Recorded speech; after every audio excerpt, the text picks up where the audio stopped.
একটি মাত্র শেয়ার, বিনিময়ে জাহান্নাম। মনে করুন আপনি কবরে, ফেরেশতারা এসে আপনাকে বলল, আপনার আমলনামায় 999টি ভালো আমল আছে আর 998টি খারাপ আমল আছে, তাই আপনাকে অভিনন্দন, কারণ আপনি জান্নাতে যাচ্ছেন। আপনি তো মহা খুশি।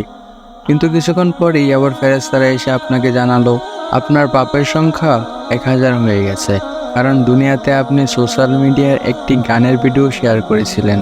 তা এইমাত্র কেউ একজন শুনেছে, সে আপনার মাধ্যমে পাপ কাজ করেছে, তাই এই পাপের বোঝা আপনাকেও বহন করতে হবে।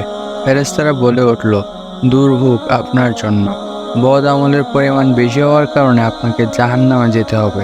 তখন আপনার মনে পড়ে গেল রাসূলুল্লাহ সাল্লাল্লাহু আলাইহি সাল্লামের বিখ্যাত হাদিস, কেউ যদি হিদায়াতের পথে আহ্বান করে তাহলে সে তার অনুসারীর সমপরিমাণ সওয়াব পাবে, তবে অনুসারীদের সওয়াব থেকে মোটেও কম করা হবে না। আর বিপথের দিকে আহ্বানকারী ব্যক্তি তার অনুসারীদের পাপের সমপরিমাণ পাপের অংশীদার হবে, তবে তাদের পাপ থেকে মোটেই কমানো হবে না। শুধুমাত্র অন্যের পাপের কারণে জান্নাত হাতছাড়া করার পর কেমন লাগবে তখন? আপনার মৃত্যুর পরও প্রতিনিয়ত আপনার আমলনামায় গুনাহ যুক্ত হতে থাকবে, শুধুমাত্র আপনার একটি শেয়ারের কারণে।